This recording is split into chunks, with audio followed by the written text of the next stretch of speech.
Hello again, everybody, and welcome to another episode of Fun and Games Podcast. I'm Jeff Moonen.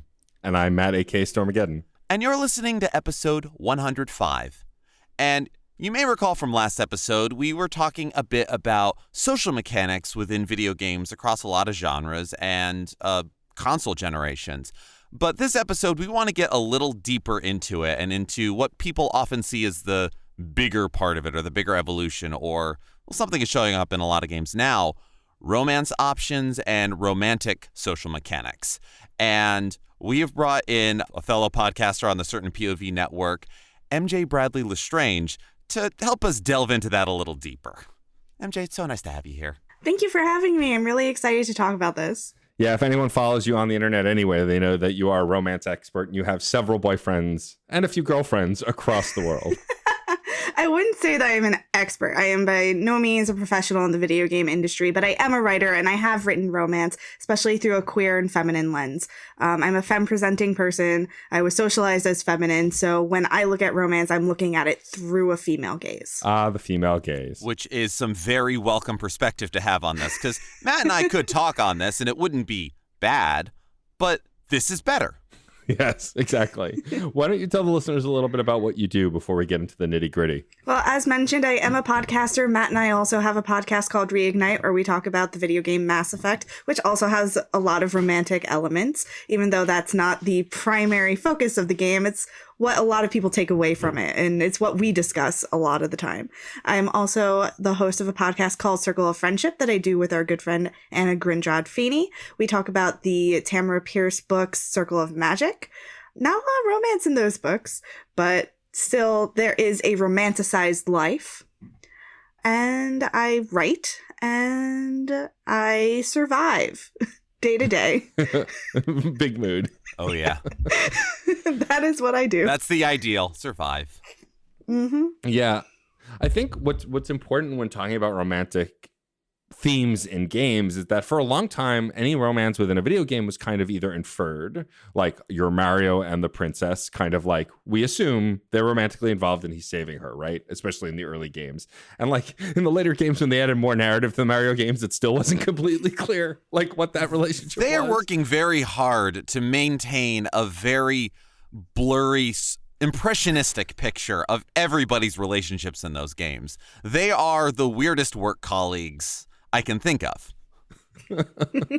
But as gaming went on, like there were a lot of more romantic plots, especially I would say in the early PlayStation and Xbox generations.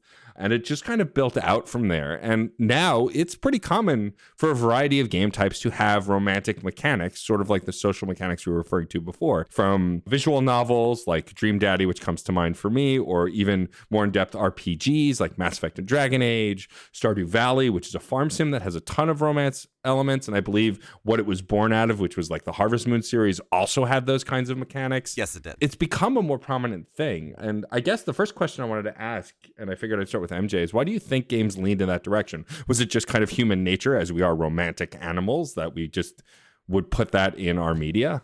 I think it has to do with the increased involvement of femme-presenting people and queer people who would like to be a little more represented, who would like to see things that are more of interest to them in their video games. For example, as queer people, something that we are often striving for is connection, because we often grew up in environments that were not healthy for us, that were not safe for us. I know that, Matt, you were very fortunate that you have a supportive family no matter what. I didn't.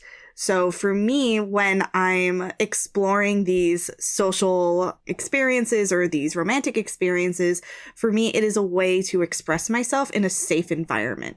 So I think having a lot more openly queer people and a lot more feminine people in the industry allows us to explore this easily and without fear.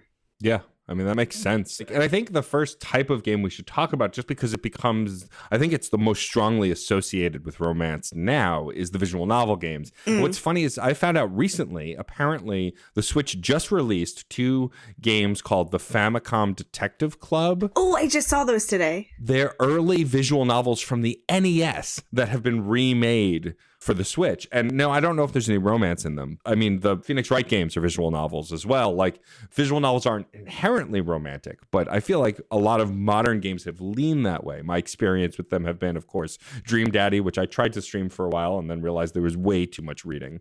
And then Arcade Spirits, also which I've played. And like those are very much through the queer lens. Dream Daddy obviously is very much a queer game. I don't even think there are any female protagonists in the game, or not antagonist, protagonist, but other characters. I think all the other characters are other daddies. The idea is you're a dad trying to meet another dad.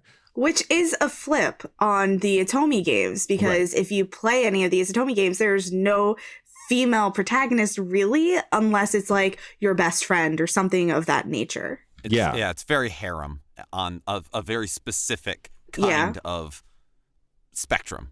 Yeah. And again, my experience with visual novels is unfortunately still pretty limited, though I've played more over the last few years. But like even Arcade Spirits does seem a lot more queer. There are a lot more people of color, especially they're coming out with a sequel now with some plus size folks and some queer folks and people of color. And like, I think that that's really cool to see. And it's clear that there are queer folks in these writers' rooms creating these games. But like, I think we should talk about the Hitomi games because they've had an interesting life, especially on mobile and on portable consoles, which is something that I think, while we know that they did exist in the Nintendo and Super Nintendo era, just not really here. But now, because access is so easy and development, I think, for them is a lot easier, we're seeing a lot more of them. I know that you play a few of them, right, MJ? I do. There's two, well, kind of three in particular. One I don't super count. I play Ikemen Revolution, Court of Darkness, and I also play Shall We Date, Obey Me, which isn't super an Atomi game. It's kind of more of a hybrid, which I know that there's a couple that you wanted to talk about. But Court of Darkness and Ikemen Revolution, they are very much visual novels.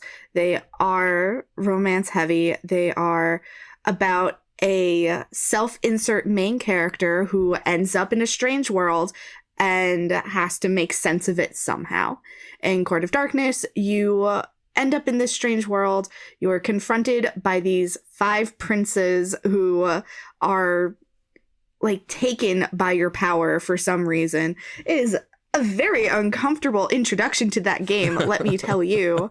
Because you land in this world and then you're like assaulted by 2 of these men that you don't know, and then another man shows up and he's just like, you have a very ancient and rare power. You're probably gonna cause a lot of problems. Welcome to the school that you're now attending. What a flip on the Mary Sue idea. Yeah, unfortunately I can't send you home because I don't know how. Your power is too powerful. Get good at magic, you can send yourself home. Meanwhile, here are your 5 romance options. 2 of them kissed you without your consent. Have fun. Also, they get to be your professor, so you get to see their punchable faces every day. Joy. I have a lot of anger at Court of Darkness. All right. But Ikemen Revolution is this flip on the Alice in Wonderland story. If you're familiar with young adult fantasy, there is an author named Frank Bador who actually did this whole series flipping the Alice in Wonderland story. The idea is Alice in Wonderland is a real story. It happened, but the author, Lewis Carroll, got everything very wrong. Alice did end up in Wonderland. Alice did meet all these characters, and then she went home, and then she told her story, and somebody took it and made it into a book. But they flipped everything all around. So that's why they can have all the freedom to do whatever they want. They could just be like, oh, he got it wrong, which I enjoy and I appreciate. So I like seeing it in Ikemen Revolution. And I like Ikemen Revolution a little bit better because there's more romance options and there's more variety of the kinds of romance. You can have your enemies to lovers and hopefully your therapist appointment, but you can also have your wholesome friends to lovers. You can have a strong partnership. You can have someone who takes care of you. You can have someone that you take care of. And you can also have someone who hates you when they first see you, but then they trick you into loving them. I don't know why you would want that, but hey, some people do. I just... It's the same reason some people do Renegade runs, some people do Genocide runs.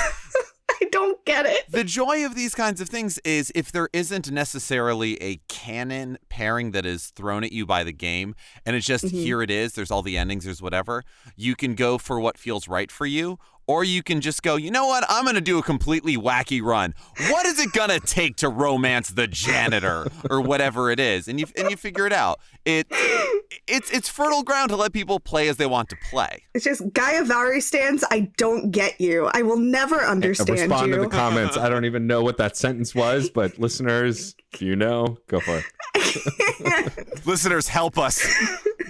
If you're a Gaiavari stan, please tell me what your therapist told you last week. Yeah, it's interesting because a lot of the elements in the game, even though I watch videos of the interactions, I didn't get to play them, seem very familiar to me who's played visual novels before. But like, so the romances that I watched sections of were for Lancelot and for Jonah. You picked a shitty one. And a good one. And another shitty one. No, Jonah's also bad. I hate Jonah. All right. You pick two people that when they see you, they're like, your power shall be mine. You will belong to me. And you don't want to dominate that person? No, I hate them. I don't want them anywhere near me. Okay. Just checking. I'm just checking. But like, it's funny. These interactions give me strong vibes of another romance-heavy game that I have played a lot of hours of, Fire Emblem Three Houses, which also, fun fact, was the first Fire Emblem game I've ever played. I've been hearing about Fire Emblem for ages. I love the characters in Smash Brothers, but that's how I'd first heard of them, playing as Ike and Marth and Roy. You're not alone in that. Right. But when Three Houses was coming out, I kept seeing a lot of videos for it. It looked good. The graphics were really good. I heard that the gameplay was understandable. I'm not great at tactics games. Like, it takes me a little while to grok it. And so when I heard that you could put it on easy, you can make so your teammates don't die, I was like, all right, I'll give it a shot. And then when I heard there was romance in it, let's be real. The reason that I got into that game is because I saw a picture of Claude and went, oh, he's handsome. I want him. Turns out, bisexual man in a game written by straight people, Claude's not gay, and it's just unacceptable. No. Look, okay, I've ranted about this before on other episodes, but like, there's a scene towards the end of the game where if you join Claude's house, you dance with him. Whether you're male or female, he takes your hand and dances with you. And the way he looks at you, I'm like, this is not a straight man. He's not. It's just not. I have that opinion. I have that opinion about other things. This is my opinion about Tali'Zorah. The way that you look at her when you say, yeah, it's beautiful, when she's finally standing on her homeland, on her home planet. That is not how a straight person looks at their friend. I feel a lot of times in games, there are friendships written that are deeply queer-coded. If they're not intended to be, in the same way that, well, MJ, you were talking before about how with new voices and everything that come through in visual novels and in romance options in games, you can have more subtext becoming, well, text. But a very queer experience is finding subtext and finding the crumbs everywhere. Yes. My spouse and I are playing through Persona 5 right now. We're pretty early on in there. We've recruited our 5th member, Yusuke, and Sarah's very upset about the fact that she can only be a male protagonist that can only romance women. And we recruit Yusuke, and she's just, can I date him? And everything he does and is and says and whatever, it's just, oh, that guy's bi. He's an artist. That's a bisexual disaster. He is taken by the form, no matter what it takes. And so there's just a wonderful... There's probably nothing about being able to date him, but I'm sure there's going to be a lot of conversations in the future where we just go, this was a date. Just Atlas doesn't think this was a date. This was a date. Yeah, games seem to do that a lot. But the reason I also brought up Fire Emblem, and actually Persona 5 is another good example, is like these games aren't visual novels. They're considered RPGs.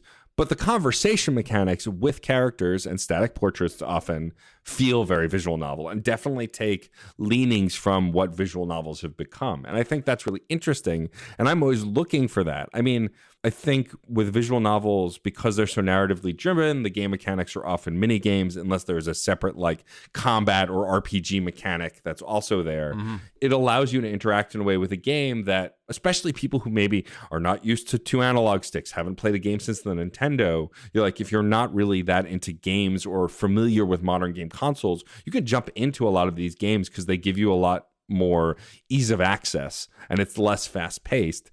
Even in the combat of like Fire Emblem, it's turn-based. So you can take your time. You can think about it. If you screw up, you can sometimes rewind it, that kind of thing. But visual novels at their core, it's conversation. It's making choices.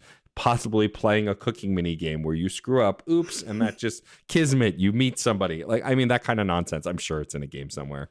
And I think that's really interesting. And I think MJ's right. I think that, and Jeff, both of you, the queer crumbs that we're picking up on, I think, is just because we're queer. We see them more than maybe a straight person would. Oh, definitely. But like MJ and I just recently, as of when we're recording, it'll have been months ago now at this point, right, yelled about how Cassandra in Dragon Age and Tali Zora in Mass Effect are not straight characters. They don't look straight. They don't act straight. Like, it's just, but because of how they were likely written or who they were written by, that's how they are portrayed. And it's frustrating. And I think it's one of the most frustrating thing about engaging in romance with games. You know, if you're a straight person, there are so many options for you, both in mainstream media and mainstream games. But I think the tables are slowly starting to turn with games like, I know you're new to, MJ, but have been loving Stardew Valley. There seems to be no limit. You could, as long as you get the right affection, you can marry anyone, no matter what gender you are. Yes, I've been doing a lot of exploration into Stardew Valley. The reason I got into Stardew Valley is because someone I follow on TikTok was posting a lot of content about it, and her main romance is Sebastian. And she was posting a lot about Sebastian. I was like, oh, sad goth boy. I can romance a sad goth boy. But then I got into it, and then I started to learn more about all these other characters, and I started to really like them. I wound up romancing Elliot, who is the long-haired Disney prince who lives on the beach, who lets the crab live in his pocket. Like, I love him. I love him so much. I do not know him, and I love him. Like, he's a long-haired Disney prince. He's a writer. It sounds like the crab is smarter than him, and I'm also loving that. He's such a great character, and he has a really fulfilling relationship with the farmer. And I like to read up on things that I'm probably not going to experience, like the Alex romance. Alex is a kind of jock and athletic guy who lives in town. He lives with his grandparents. And I'm starting to develop that relationship so I can get the hearts and, like, be more of a friend to him. And you find out more about his very tragic past, which is sad. And, you know, it is what it is. I looked up what that marriage would be like, and it's sad for Alex, and I don't want that for him. It's very sad. He doesn't pursue his dreams. He doesn't, like, go off to become a professional gridball player. And I'm like, you deserve so much better than this. And I think this is interesting because something that Matt and I talked about last episode was the idea of social mechanics within games kind of being an interesting, developing in parallel and contrary to combat mechanics, which was the earliest form of interaction in games because it's super easy to render. And this is an interesting flip on playing through Hades. You do have to work with what you're given, but you can go for different weapon builds. You can go for different kinds of how you want to build the character for combat and everything like that. And there's nothing wrong or nothing strange about starting a game, whether it's Hades, whether it's Diablo 2, whether it's an Assassin's Creed game, a Dragon Age game, and you go, well, I'm going to make this kind of character. And looking and being able to go, well, this kind of romance I want to have, this kind of marriage I want to make, I want to have good things for this person and that. It's the interesting parallel but divergent development of skill trees, of character advancement like that, but in doing the research of, well, what's it going to be like to experience the story with them? Because this is all experiencing a story. None of these things are necessarily, well, every choice I make in this game reflects who I am as a human being. But it's, I don't know. I'm just hearing you talk about, like, the Alex marriage and how it could go one way or the other just made me think about that, and I just wanted to bring that up. Yeah, I think it's interesting that, like, skill trees and, like, look, we all metagame. We're all D&D players here. And often What up? We'll try and not min-max our characters, right? Like, at least I know I try to build a character that feels real to me, but I will find the best talents for early levels, especially if I'm starting level 1. But for the most part, we try not to min-max. However, we have all, I'm sure, at some point. And people do that with combat and video games too, so there's no reason why you can't min-max a relationship. Also, like, let's be real, when the Mass Effect Legendary Edition comes out, or may be out by the time this airs, MJ and I will probably play a couple of playthroughs true to ourselves, and then we'll probably min-max those playthroughs after that. Well, what abilities do I want? Who do I want to romance? It happens organically, but also when you've played a game like that as many times as we both have, I assume there will be some level of romantic min-maxing, which doesn't seem that weird to say because the game does point you towards those things. And I think that's a very interesting parallel that you bring up, Jeff. You say that like I'm going to romance someone that isn't Garrus Vakarian. I know. I know. Maybe if you play Male Shep, you'll have to pick someone else. Oh, well, then I would pick Tally. Obviously. And I do find it interesting in looking at romantic options in games and finding, I don't know exactly how to put this. It's a matter of a bit of subtlety and a bit of agency in terms of when you play a lot of these sorts of games, even if you don't get to create your character, you still have a certain amount of silent protagonist to your character in visual novels, certainly in the Persona games, as I'm noticing, you know, oh, I can only romance women, and yet I barely talk except in battle quotes. So from there's choices on your end, so you have agency, like organic agency on choosing these things and in finding the subtlety of navigating different relationships, whether platonic, ace, queer, romantic, however you want to do that. But then to look at all sorts of characters, like, yes, male Shep can't romance Garrus. A female, I don't remember what you call the character in the first Dragon Age game. I know Inquisitor in the third game. Warden, thank you. I remember it's like blank, Hawk, Inquisitor. A female Warden can't romance Morrigan. Which is also a crime. Which is much to the disappointment of everyone I talk to. But it's a thing of, while I'm playing the game, I'm experiencing this story, there's moldable aspects, and part of the joy of this is that pseudo-open worldness about it.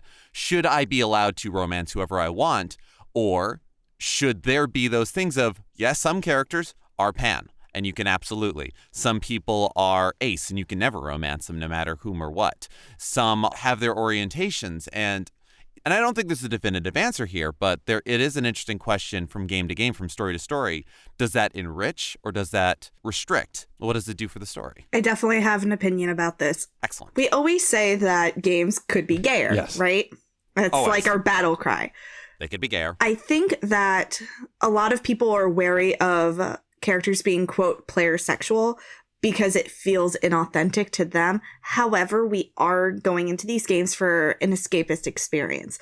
And I think that orientation should only matter if it's important to the character's backstory. For example, Dorian Pavis. Dorian must always be gay because it is integral to his backstory. He grew up in a homophobic, country. In that environment, his father tried to actively change him and make him straight and try to put him through the magical version of conversion therapy. And it would be taking something away from him to make him pansexual or bisexual. Mm-hmm. It is something that he fought for in his backstory, and it's very important for him to have. Whereas the Iron Bull, his sexuality is not part of his backstory. Therefore, he should be able to romance whoever he wants. And he does. And he does. Because he's Iron Bull. Exactly. Yeah. I mean, I think also a big problem is, I agree completely.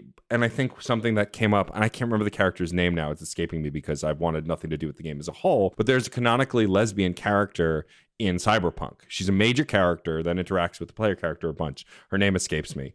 There was a mod released against the will of the Cyberpunk devs, as far as I know, to change her sexuality so you can romance her. See, that's a problem. Right. And what's worse is that it became this giant discussion, and most of the straights were like, well, I don't understand, though. It's just a game character. I was like, yeah, but this is akin to brainwashing. If she feels a certain way and you're forcing her into a relationship, it just goes against everything that the character is, and that's not okay. Just in the same way that I would agree, if there's a canonically straight character who is written straight and being straight is important to their backstory, we shouldn't be able to romance them. That makes sense. My great example would be Ashley Williams in Mass Effect. Yeah, Ashley Woman. She's a straight woman. As far as I can tell, she is. I don't want to assume her sexuality, but I wouldn't feel comfortable pursuing a bisexual relationship with her because it just doesn't seem organic to her character, her backstory, especially considering she is a fairly bigoted character through early parts of the games. It just fits that she would be straight and not into folks of other genders or non-genders. That makes sense to me. I mean, bigotry doesn't follow straight lines. That's true. But in broad strokes, I agree. And so I just think once we get into well, I'm going to mod this game so I can romance whoever I want, that's a gray area too. on either side, but especially if you're forcing queer characters to be straight just so you can sleep with them. Like, I hate that. I hate the idea of it. I think it's wrong. But there were a lot of people who stood up behind it like, oh, but you can do it to queer characters. Like, no, it's not. It's more complicated than that. It's more nuanced than that. Yeah.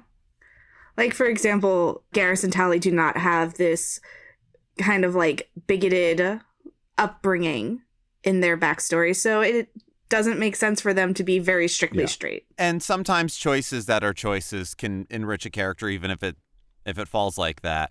And this also then lends itself towards very down the rabbit hole discussions of, well, what about, are you changing visions or changing ideas in modifying anything within a game? That's a little going too far on it. But the notion of, at the end of the day, we are the humans playing the game with digital characters, but because of virtue of writing, virtue of programming, virtue of belief and investment, these digital characters are real, are important, and their agency, their preferences, their everything else it's an interesting thing that matters. And I'm not academically equipped enough to draw grand conclusions on there. And I'm thinking about one of the longest YouTube videos I've ever watched that was not a 10 hours of a song over and over again was Tim Rogers, formerly of Kotaku, who does a series called Action Button, which are super in-depth reviews of games. And if you want to watch 6 hours of one man talking about Tokimeki Memorial and all of the ways you can change yourself and go for the ideal ending, it's fascinating and strange and wild and wonderful and really calling into question, because Tokimeki Memorial is one of the older, like, true dating sim visual novels as far as I can tell. And the amount of what you have to do, how you have to plan, how you have to like handle and juggle and do in the entire point. There is no other thing. There is no, it is a dating sim. It is a dating game. It is this. And it's like so many stats to raise and do. It's like, but is this me? But is this, what am I changing about me? How am I doing this? Am I being a sociopath to try to keep everybody happy so that things aren't a problem? It's an interesting thing of the abyss stares back at you. And it sounds like a dial-up modem. I find it so funny that you brought up that game because in one of the games that I played, this game was referenced. Oh, really? It's an example. It is, like, looking at it, it's fascinating as hell. So funny. And I first heard about it because Koji Igarashi of Bloodstained and Castlevania, this was the game he worked on before Castlevania. Wow. I didn't know that. Yeah, he was a writer for it. In Shall We Date, Obey Me, there's an event going on right now where it's one of the love interest's birthdays. And for his birthday, all of his brothers were like, okay, we got him this dating sim that he's really excited about. And all the games in this game are... they pull you into it. So it's like being in a virtual reality and hijinks ensue. So they get him this game, and it's similarly titled. It's called, God, what was it called? It was called Dogi Magi Memorial. Okay. And it's a dating sim.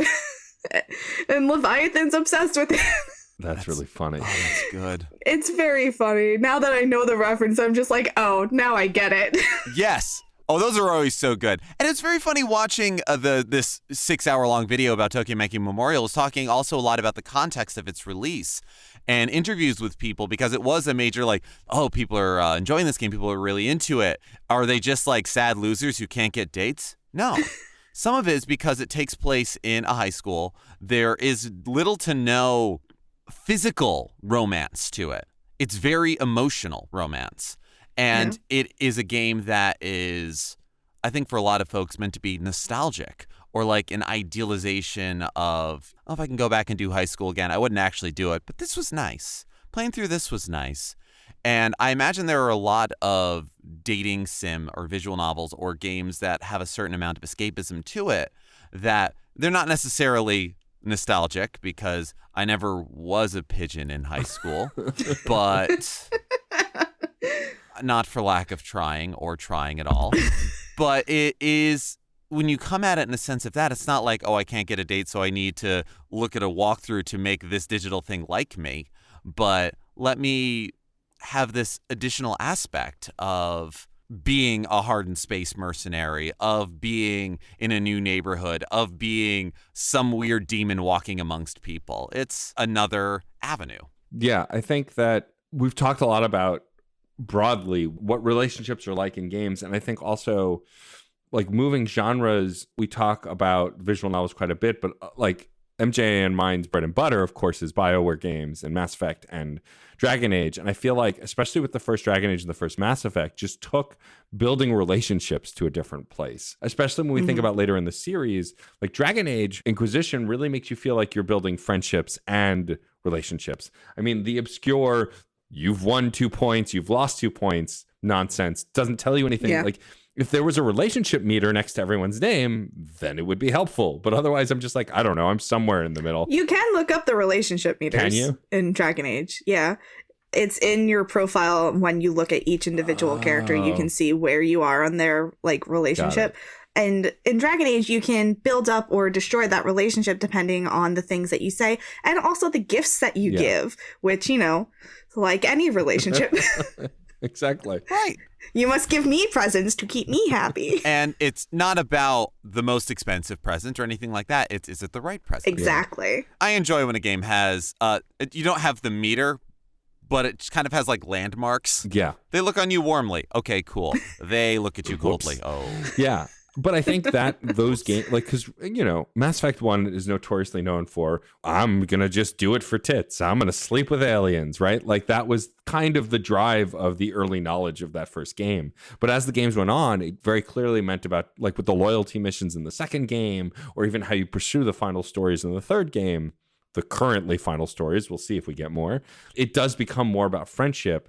And I think Dragon Age is mechanic-wise for Inquisition takes it to a different level where, like, as a woman, you can't romance Dorian, but you can still get Dorian to fall deep in friendship with you and really adore you. And I like that. Oh, the Dorian friendship.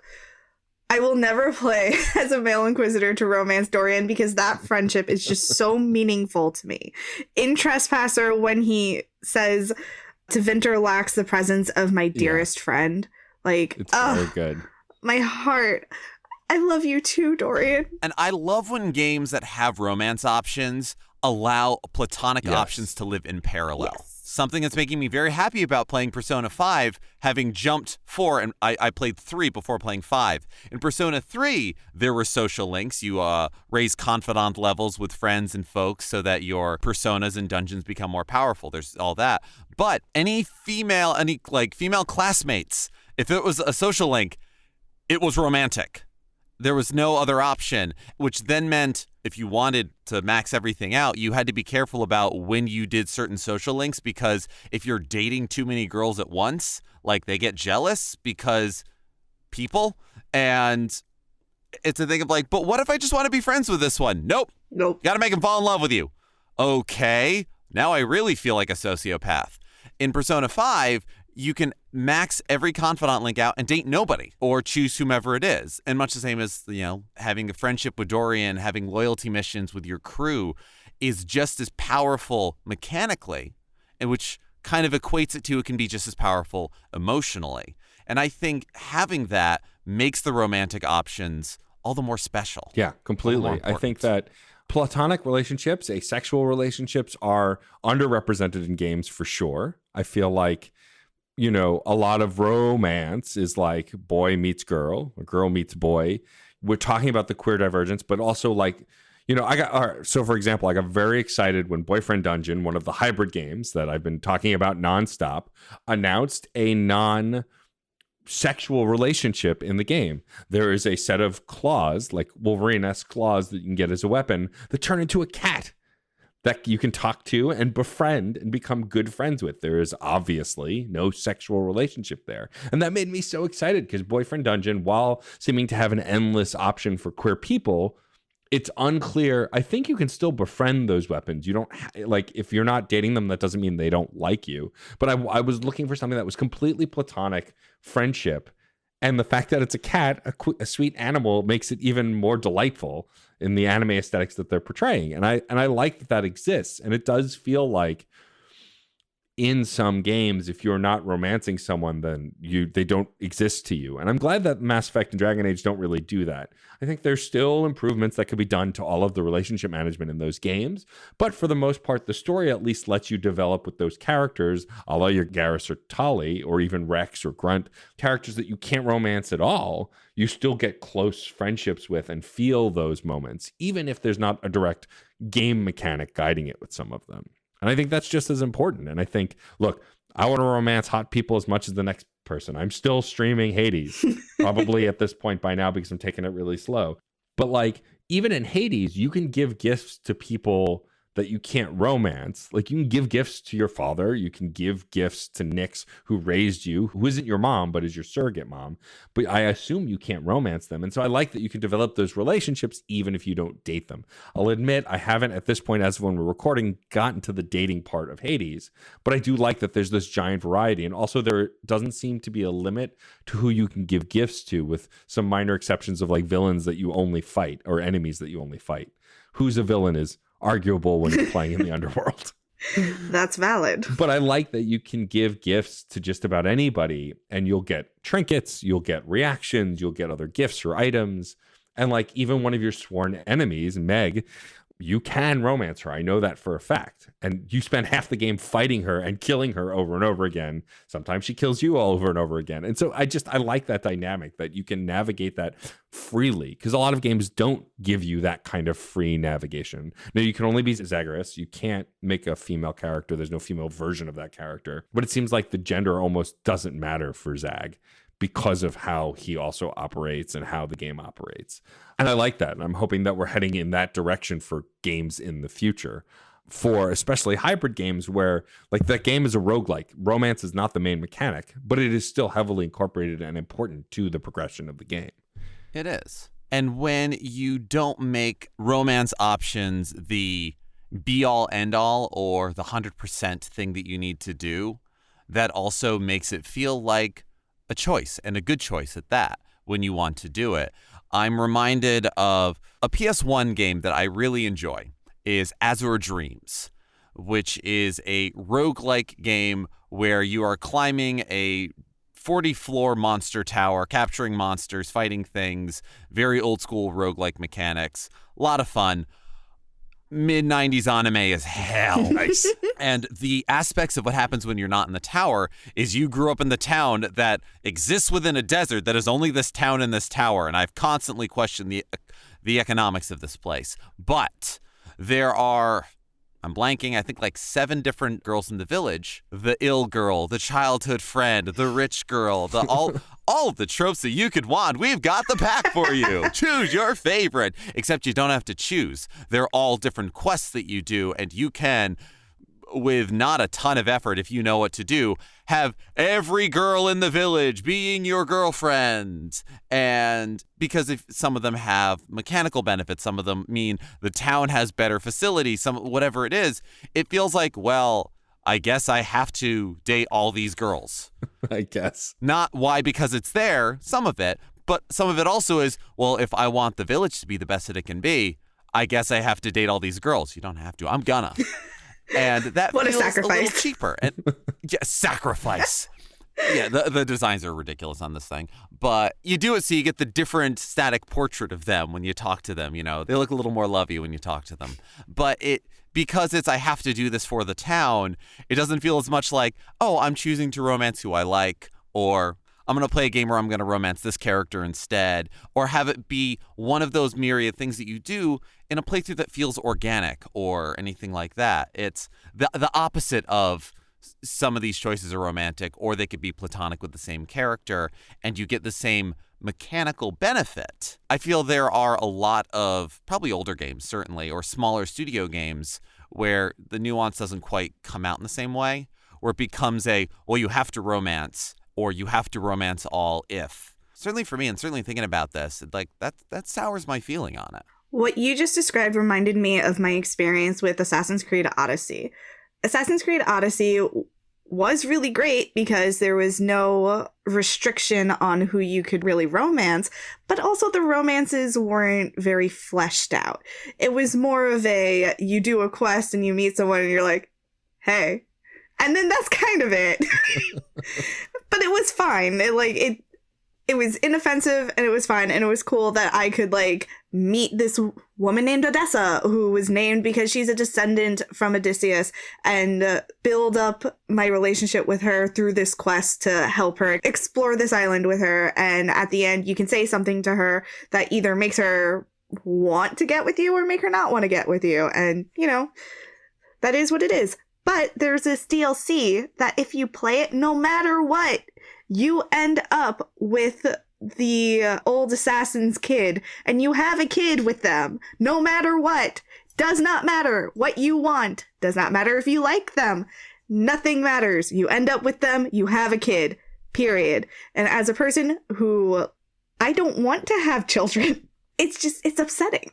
And I'm aware that a lot of Assassin's Creed, given it's that very, you go into the virtual reality because you are a descendant and whatever else, that there is the idea of, well, they have to have descendants. You have to be descended from them. But this is one of those things where it's, of course they're supposed to wear that outfit. It's cultural to the backstory that we made up for them, because all of these things are made up. Video games are made up, and these are writing choices, and that's just writing yourself into a corner. And it rightfully upset a lot of people. Yeah. I mean, I think also, like, up until that point, what you were both talking about was accidental polyamory, I feel like. Yes, if they let it be that, that's great. Right. Like what Jeff was talking about, like he was polyamorous with all of these women, but it doesn't sound like they were polyamorous with each other. It's not polyamory if not everybody knows about it. Agreed. That's why I said accidental. And I think like... That's not accidental. I know. This is that sort of thing of a lot of queer coding and stuff is you write romance so badly and the friendship so well that it comes back around into homoeroticism. Right. This is accidental polyamory. Right. Like, because it's not polyamory at all. And it sounds like even with Assassin's Creed Odyssey, it's like, oh yeah, you're free to sleep with whoever, but like you're not talking about who you're sleeping with and you're not talking to each other. And so it's not a polycule. It's just you sleeping wherever you want. Which can be fine as long as, you know, consenting adults. Yeah, you want to build casual sex into your game, go for it. Yeah. I just think... That's I just think it's interesting that like that's almost seems like a straight man's version of, oh, polyamory means you can sleep with everybody, right? That's what it is, which is of course it's not. No. It's not that at all.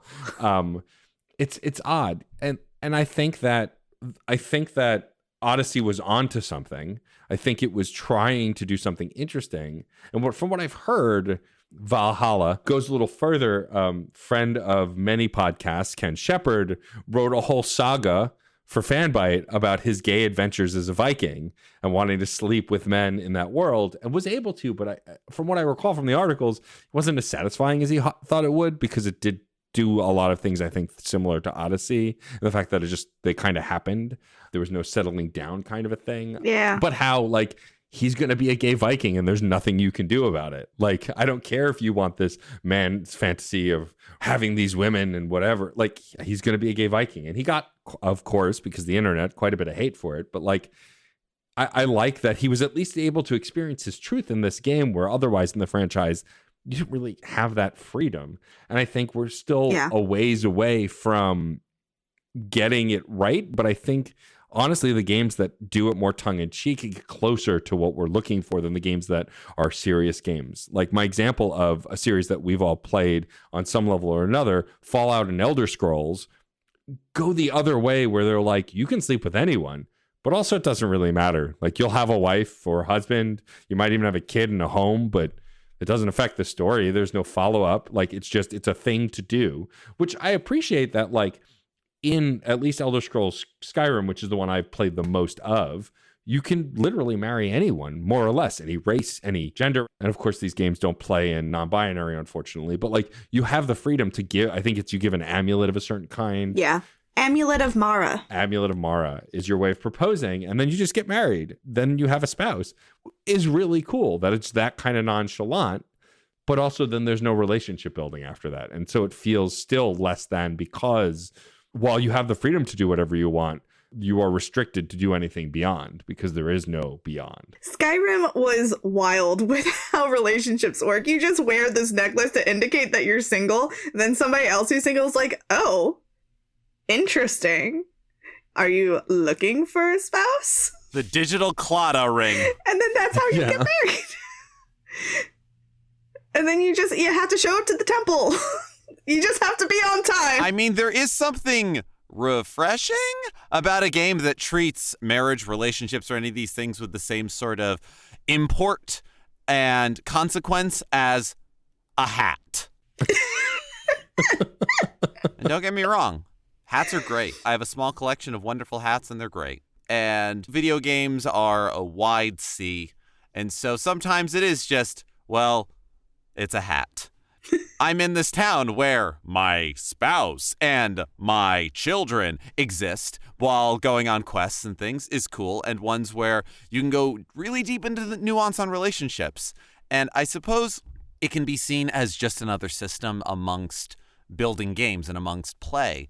And I think really a lot of what we've been talking about are those matters of agency, consent, and intimacy, which can get interesting, and I don't think we should ever stop exploring them in the same way that games in the last 10, 15 years, 20 years, God, because, time, has explored the notions of violence in games and the consequence of violence and the consequence of treating a game like you've been conditioned to treat a game. Things like Spec Ops: The Line, things like Undertale in terms of, well, I just kill the things.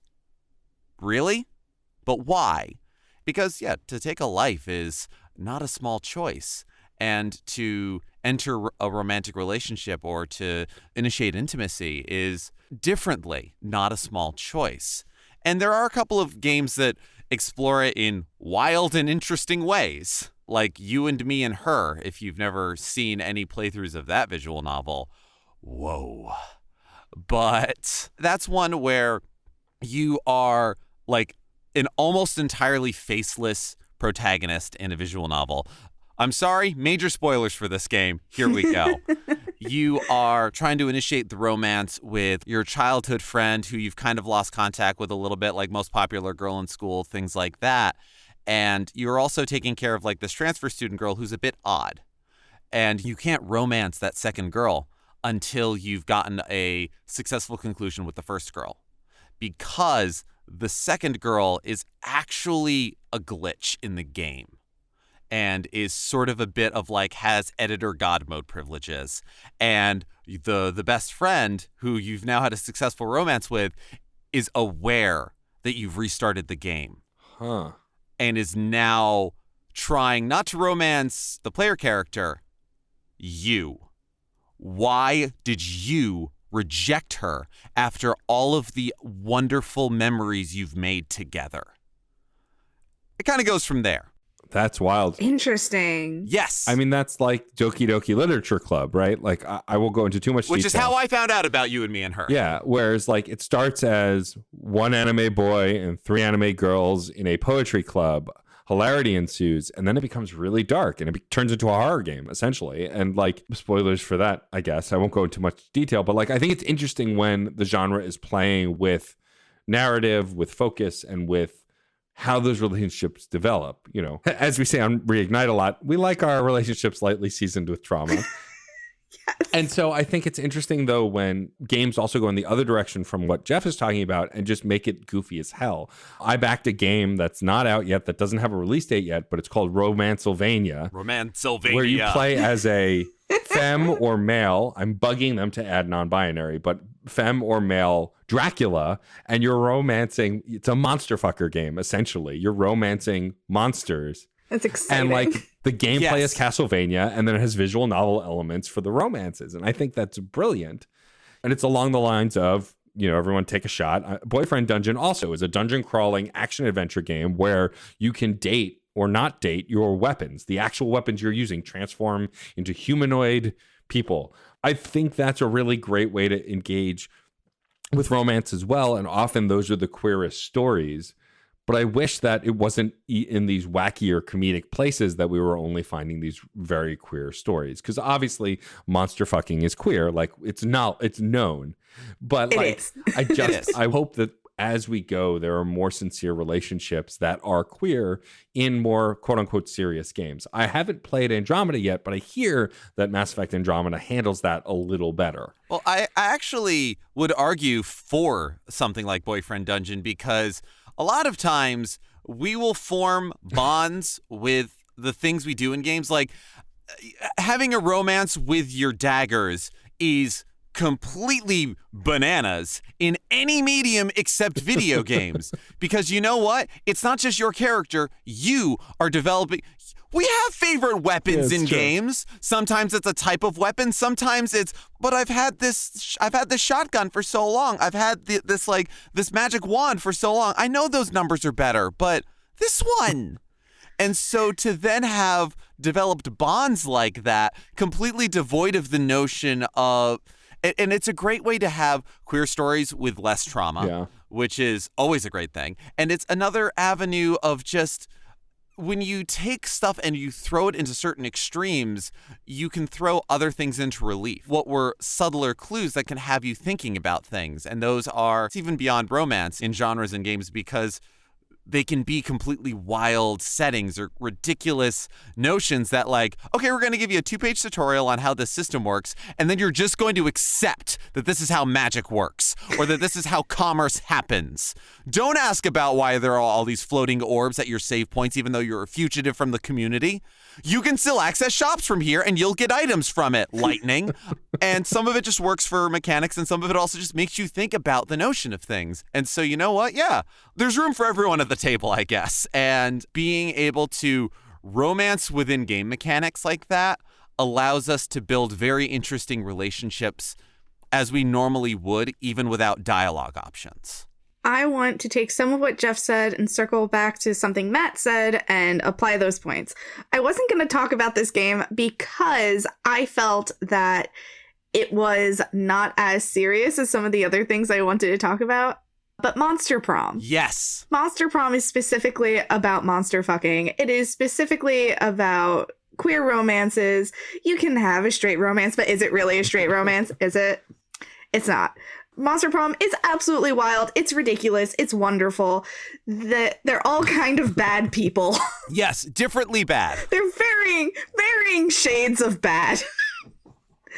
And it's absurdist in the best way. And as Jeff was saying, it's nice to have these romances that don't rely on trauma, which a lot of queer stories do, because it's the trauma of coming out, it's the trauma of being queer, it's the trauma of not being accepted. And it is nice to not have that in an experience. But I would also like to have a romance that is serious, but also doesn't rely on my trauma as a queer person. Yeah, totally. Hopefully there's something out there already, and if there isn't, that there will be soon. I think there are some. There is this visual novel that I got as part of the itch.io bundle for Black Lives Matter a few months back called As We Know It. And it's about a dystopian future. You and your mother end up joining this underground community, which is one of the safest. It's one of the best. It is the best life you could possibly provide for your mother. And you have all these different romance options. And they are either heteronormative or queer, whatever you pick. You always play as a femme-presenting person, though. So you have your choices. And if you choose a queer romance, there is no trauma related to being queer in that romance. Nice. It is specifically about the trauma of the apocalypse. I mean, that's a little bit of... I'm trying to remember some details on this. Also from the itch.io bundle for racial equality is a game called Extreme Meat Punks Forever. Which I haven't played that one yet. I'm trying to remember if there's even like deep romance options, but it is an extremely queer game. It is a dystopian, post-apocalyptic, mech-brawling, punk, queer game. I played it on the Extra Life stream last year because I was just like, I read the tagline or I read the genres on it and I went, well, this is ridiculous and I have to. Yeah. And there's trauma in the game and there's the punk response to it, but it is that sort of thing of we're going to make the best world and you can't stop us. And I'm going to fight in giant robots to do it. There is another game in that bundle, and the name escapes me now, but it was like Dungeons and Lesbians, I think it might have been. Sounds about right. And it was you're playing D&D with your queer group of friends. You can be femme or non-binary, which was great. And you have, I think, 4 different options. And you're playing Dungeons and Dragons, and you're building the relationship on the breaks between the Dungeons and Dragons sessions. Awesome. It's very short. It takes like an hour to play, but it's very cute too. And you can romance someone who's like super into cryptids or... It was very nice. I think it was called Dungeons and Lesbians, but I'm not 100% certain. Well, we'll have to find it. And it's great that with indie games and smaller developments, there can be explorations like that. A game doesn't have to be a AAA title. It doesn't have to be 10 hours, 20 hours, 100 hours. It doesn't have to sell for a certain amount because it doesn't need to be physically published. And they can be distributed how they're distributed. So you can find 5-minute games, hour-long games, single developer, small teams that don't necessarily need the oversight or don't necessarily have the people saying, you can't make a game like that. Watch me. And we get wonderful experiences, and hopefully those trickle up in terms of design as indie ideas are wont to do. Yeah, and I know there are a ton of games we haven't talked about. We haven't touched on 13 Sentinels, which I believe has romance mechanics. We haven't touched on Haven at all, which is an entire romance game. Haven is about 2 people fleeing a society because they force relationships and they wanted to be together, and it's about their relationship. I've heard great things, but I have not played it. There are so many games that are doing this, and I think that this is a topic worth revisiting every few years or sooner because there are just so many different games. And we haven't even talked about how we perceive existing relationships that we can't control. One of the most divisive relationships in RPGs, especially after Final Fantasy VII Remake came out, is the triad of Tifa, Cloud, and Aerith. So many people ship Aerith and Tifa together, Cloud and Tifa, and of course Cloud and Aerith, which are marketed as the true romance of that game. In the first version of Final Fantasy VII, the original, it's clear that you're meant to have feelings for Aerith, and Tifa is just your best friend who looks at you longingly. But in the new remake, that's even grayer. And Jessie, a character who doesn't get a lot of time in the limelight in the original, is so overly horny for you in the remake that it's been meme-tastic. And I think more of those kinds of games are interesting too, where you're playing a protagonist. Now, Cloud is kind of a cardboard protagonist. He has more depth definitely now, and in the later part of the original Final Fantasy VII, but definitely in the early part, he's pretty straightforward. But I think that's interesting. The Final Fantasy games often have romance, and you often don't get a gray area. You're just meant to be in love with this character.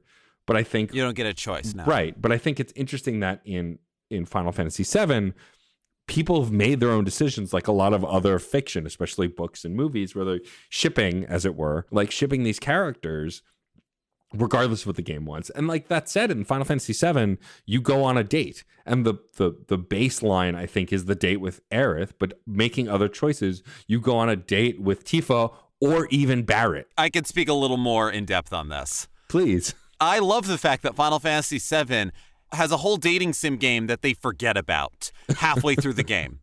Because a lot of the choices that you make with Cloud early on, there's a lot of dialogue choices that can happen when you're in Midgar and across a lot of different things. Because yes, there is a sort of relationship meter that is going on that you can see nothing of.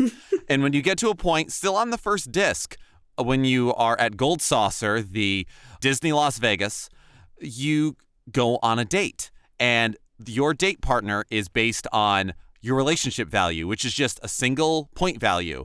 And everybody starts at a different level. There are 4 date options: Aerith, Tifa, Yuffie, and Barrett. Oh, I forgot about Yuffie. Yuffie is in there. And so Aerith starts at 50 points, Tifa starts at 30 points, Yuffie at 10, Barrett at 0. And choices that you make, and it's very interesting how some choices will affect multiple people.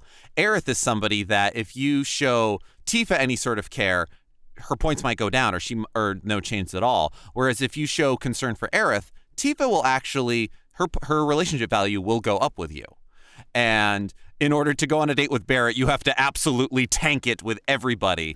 And I remember the strategy guide that I have, the Versus Book strategy guide, talked about this and has this. And there is only one other moment throughout the entire game after that date where your relationship values matter. And it's only with one other person, and that's it. And it's nice at the beginning of the game, you're kind of figuring out who you are playing the character, the character's figuring themselves and everything else.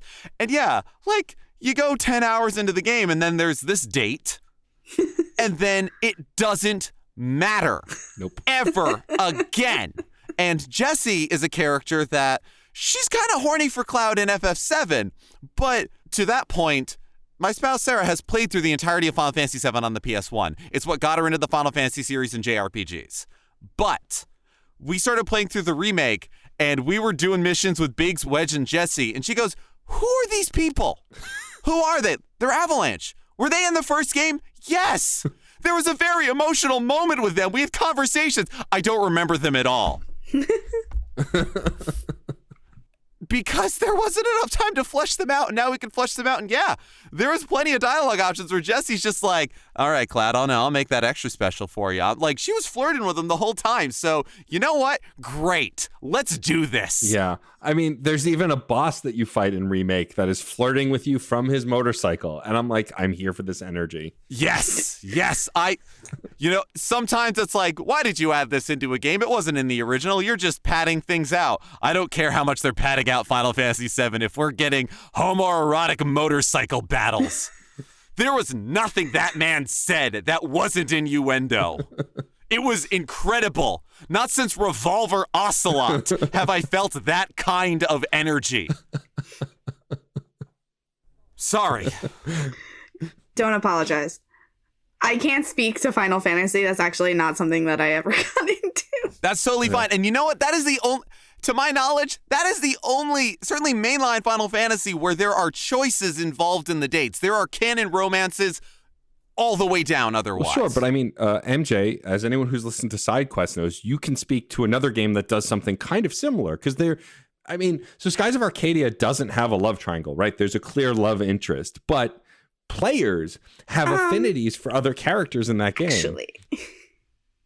So in Skies of Arcadia, there is no actual romance. There is an implication that both Fina and Eka are romantically invested in Weiss. Right. But it doesn't ever really come up because the three of them are so close, such good friends, that no matter what, they're always going to be together, which is why they are one of my OT3s. They're a polytriad, and you cannot convince me otherwise, because Eka and Fina love each other. They adore each other. There is never any competition between them about Weiss. They never have any jealousy towards each other. They respect each other and their abilities, and you know what? I ship them more than I ship either of them with Weiss. That's fair. Hey, that's great. But, like, there is no real romance in it. And I love those sorts of relationships as someone who married his best friend that he's known since high school. I am all about those, like, implied, they're just always going to be together. We don't need to have romance scenes. Just know. We know. Just know, in the finale, you're going to see a scene on a ship where the three of them are together and Fina gets a new outfit where she looks like a pirate and she finally fits in, and it's going to make your heart very warm. And the three of them are going to look at the sunset together, clearly in a relationship. And that lets everyone interpret to their own desires. Right. It doesn't need to be implied gameplay mechanics, but gameplay mechanics can be great for romance, but you could also have that. Yeah. That's beautiful. It's very cute. I love that. And so I think that we don't have a thesis, I think, on this, but I think the reality is I want to see more variety. I mean, my only thesis is make games gayer. Duh. That'll always be the case. But like, I think the freedom to leaving the room to interpret, like, again, the first Final Fantasy VII version of Final Fantasy VII didn't leave a lot of room for interpretation other than your own heart's heart, I think.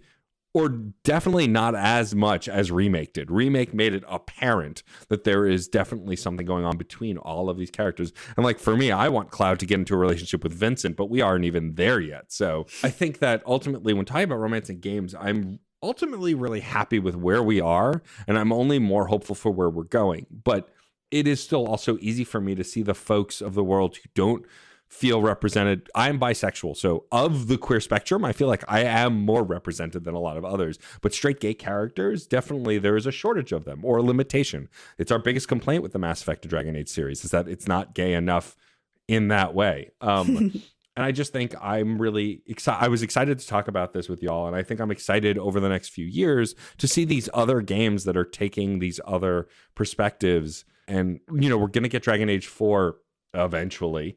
And we've got Boyfriend Dungeon coming and Romancylvania and a few other things. And I'm just curious to see how this kind of stuff continues to grow. I think before we wrap up, I'd love to know, do you have a favorite romance in a video game? I mean, I feel like I know MJ's answer already. Because everybody knows how much I love Garrus, I'm going to talk about a different romance that I'm very into right now. In Court of Darkness, if you play Court of Darkness, please play the Rio romance first. Gaiavari is a piece of shit. Fen of Luxure is a piece of shit. Lint is fine. He's just very passive. Roy is also fine. He's very polite, but I am suspicious of him at all times. And Toa is just very academic and very stoic. Rio, however, the second he meets you, he has no idea about your ancient power. He just sees you as a person that he wants to be friends with, that he wants to take care of, and he wants to see you succeed. And he's incredibly supportive of you across all of the romance paths as just a platonic friend. And they just released him as a romanceable character. And the romance with him is wonderful. You feel bad because you have to lie to him about your true origin and you let him believe that you're from a different country. When he finds out your true origin and you apologize for lying, he's just like, of course you lied. You were forced to keep a secret. I totally understand and I respect you. And I am so amazed that you're able to like do magic because you never grew up with it. And you're so cool. I love him so much. Aw.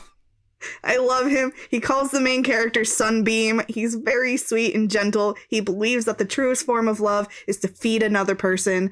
And he's so great. Highly recommend Rio of Valeri. All right. What about you, Jeff? Do you have a particularly favorite romance? I'm not sure. I'm thinking about it. And I mean, I'll lay on the table as far as Final Fantasy VII of the potential canon pairings. I ship Cloud Tifa. That's just me. But Legit. I'm trying to think because there's also a thing of like there are relationships, there are sort of directions on things that I'm not going to go, oh, this is my favorite because I think it's great. You know, those times where you're like, I like villains not because I agree with their actions, but because they're fascinating. Yeah. Like I mentioned Revolver Ocelot before because that man's pursuit of Big Boss is a little weird and kind of incredible.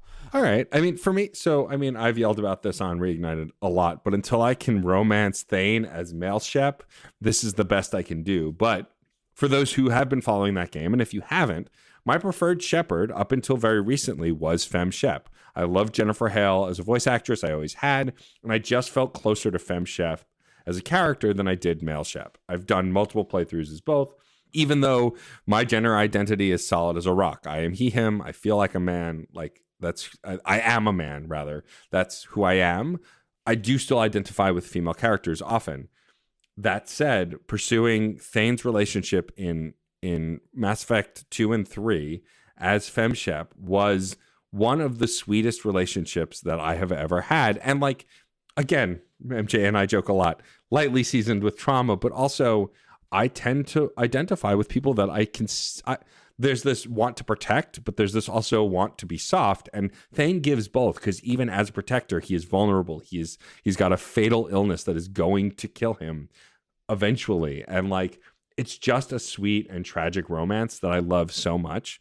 And I hope to someday be able to do it as male Shep. But for now, as Fem Shep, it's my go-to. It's just, he is not only aggressive and sometimes violent and very stoic and strong, but he is also very sensitive and writes poetry. And it's just really sweet. And it's like this mix of like the protector and the artist in a way that I've not really seen in a lot of other things. And again, like my issues with Claude and Fire Emblem, Thane is soft with you no matter what gender you are, no matter who you play. He's the same character, which is why I say make him gayer.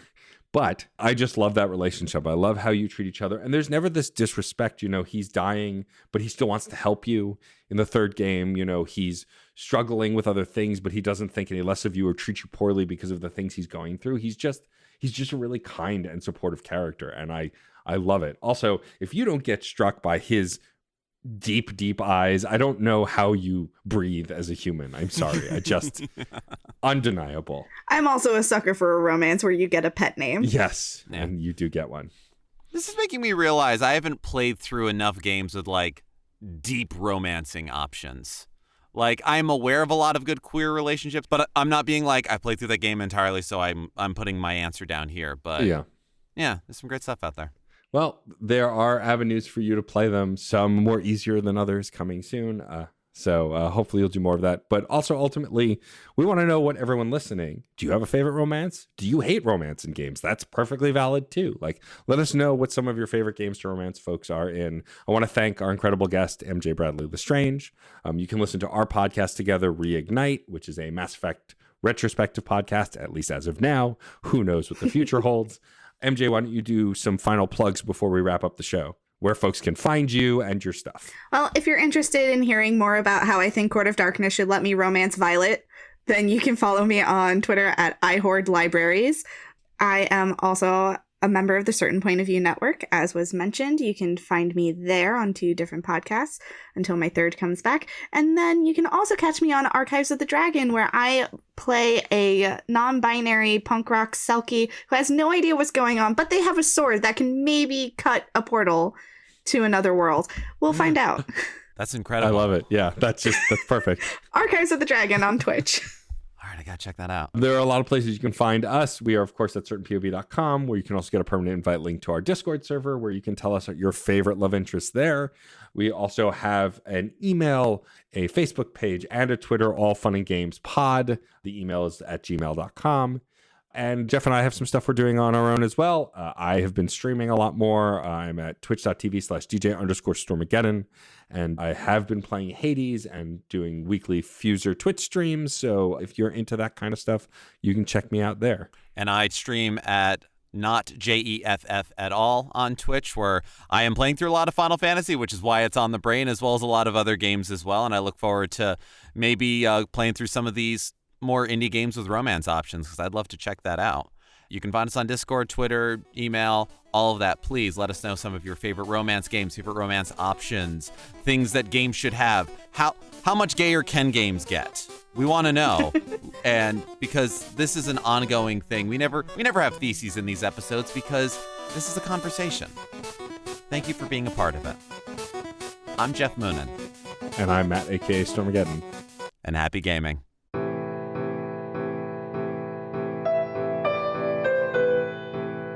Are you tired of watching your beloved characters being tortured by careless authors?